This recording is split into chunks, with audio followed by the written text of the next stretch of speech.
Olá, meus amigos, deixa eu me apresentar. Meu nome é Fernão Lara Mesquita, eu sou jornalista daquela época em que jornalista era contra a censura, liberdade de pensamento e de expressão era sagrado e a imprensa era a instituição mais admirada do Brasil. Pode acreditar, isso já aconteceu e não faz tanto tempo assim. Mas hoje nós estamos mais perto da China, da Rússia, do Irã e de outros países bandidos que só usam a tecnologia da informação como instrumento de opressão do que nunca. O momento é de extremo perigo. O Bolsonaro é mesmo uma ameaça à democracia? Quem foi que ele censurou? Quem foi que ele prendeu? Quem foi que ele desmonetizou? Quem foi que ele proibiu de trabalhar? Foi ele que dissolveu sistematicamente o Congresso Nacional no mensalão para afogar o poder eleito e plantar no lugar dele esse STF que, sem voto nem lei para isso, se comporta feito a Inquisição do século XVI, né? E anula, sem dar satisfação para ninguém, qualquer lei ou decisão votada pelos 513 representantes eleitos dos 150 milhões de eleitores brasileiros? Honestamente, ao que é que você está respondendo quando você pensa em votar no Lula ou em anular o seu voto, que a essa altura dá no mesmo?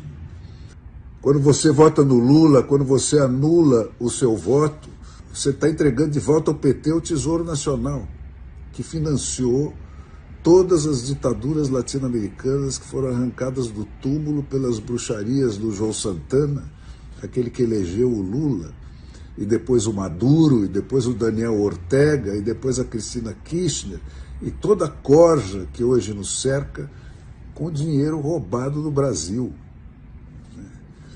Quando você vota no Lula ou quando você anula o seu voto, você está confirmando o cancelamento do Poder Judiciário brasileiro pela canetada do Dr. Fachin, o advogado dos comícios do MST, que a Dilma enfiou no Supremo para anular a sentença de 9 juízes das 3 instâncias do Judiciário abaixo do STF. Tirar o Lula da cadeia e meter ele na porta da presidência. O Lula, faltando uma semana para a eleição, nem se tocou de publicar um programa de governo, porque não precisa, é o mesmo de sempre. Eles já tentaram 3 vezes antes passar o mesmo golpe e foram impedidos sempre na última hora. A primeira tentativa foi no Natal de 2009, faltando 5 dias para terminar o mandato do Lula, eles baixaram o Plano Nacional de Direitos Humanos, que instituía uma política nacional de participação social que impunha 521 alterações na Constituição brasileira, alterando 22 artigos, 11 parágrafos e 92 incisos para substituir o sistema de decisões emanando do povo via Congresso Nacional, como manda a democracia. A segunda tentativa foi uma reedição do mesmo pacote, então rebatizado de decreto número 8.243 da Dilma Rousseff, baixado no dia 23 de maio de 2014, véspera da Copa. Sempre eles aproveitando esses momentos de confusão e de desatenção do país para tentar passar os seus golpes. Esse pacote mantinha o Congresso aberto, porque não podia afirmar que ia fechá-lo, né? Mas sem nenhuma função, porque tudo passaria a ser decidido por plebiscitos convocados pelo presidente da República e decididos por novos mecanismos deliberativos a cargo de movimentos sociais e representantes da sociedade civil organizada. Isso eu estou sendo textual.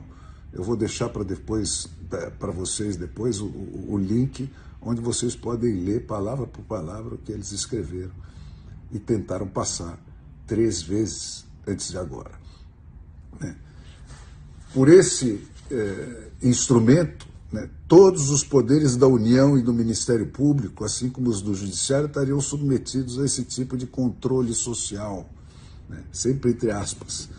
Todos os instrumentos da Lava Jato, as delações premiadas, as prisões na segunda instância, etc., seriam revogados. E o controle da mídia, a obsessão do Lula, se faria com a atuação da Anatel e da Polícia Federal para impedir perseguições como a que o Lula tinha sofrido. Com o STF e a mídia dominadas, eles desistiram dessa frescura, né? Não precisava mais. Rodou o Ministério Público, agora o que valem são as ordens dos Randolphos Rodrigues da vida que o STF executa. Rodaram a Lava Jato, a lei da ficha limpa e a condenação na segunda instância. Rodou a liberdade de imprensa, caçada pelos próprios jornalistas. Mas tinha muito mais que ficou ainda por fazer. O plano instituía uma comissão de direitos humanos nos legislativos, em cada legislativo, estou falando do municipal, do estadual e do federal, em cada uma teria uma comissão de direitos humanos para fazer uma triagem prévia das matérias que eles poderiam ou não processar. Quer dizer, os escolhidos do PT, dos movimentos sociais, é que diriam para o legislativo eleito pelo povo o que eles poderiam ou não processar. Eles obrigariam todos os professores do país a fazer um processo, passar por um processo de reeducação. Olha onde vai a coisa. Eles vedam ao judiciário dar sentenças de reintegração de posse das propriedades invadidas, tanto as rurais quanto as urbanas, né? Prerrogativa que se tornaria exclusiva desses movimentos sociais autores das invasões, né? Eles é que decidiriam se e quando as propriedades poderiam ser reivindicadas pelos seus legítimos donos. Eles desmontariam as polícias estaduais e criariam uma central única de comando de todas as polícias do país, né? O que seria o tiro de misericórdia no federalismo brasileiro.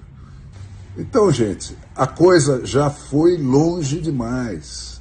Ditadura é isso aí, sem tirar nem pôr.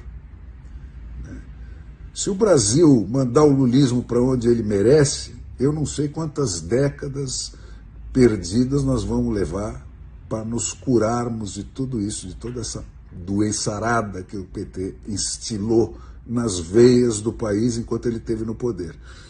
Mas se você votar no Lula, votando ou anulando o seu voto, que dá no mesmo, né, você vai estar dizendo, é isso aí, rouba mesmo, prende mesmo, arrebenta mesmo. Né? Se sem precisar a coisa já chegou, se sem isso a coisa já chegou onde chegou, imagine se as urnas disserem isso para esse pessoal. Então, gente, atenção, muita atenção. O Brasil nunca esteve tão perto do abismo quanto está hoje. Então, antes de apertar aqueles botõezinhos no domingo que vem, pensem muito seriamente no que vocês vão estar fazendo.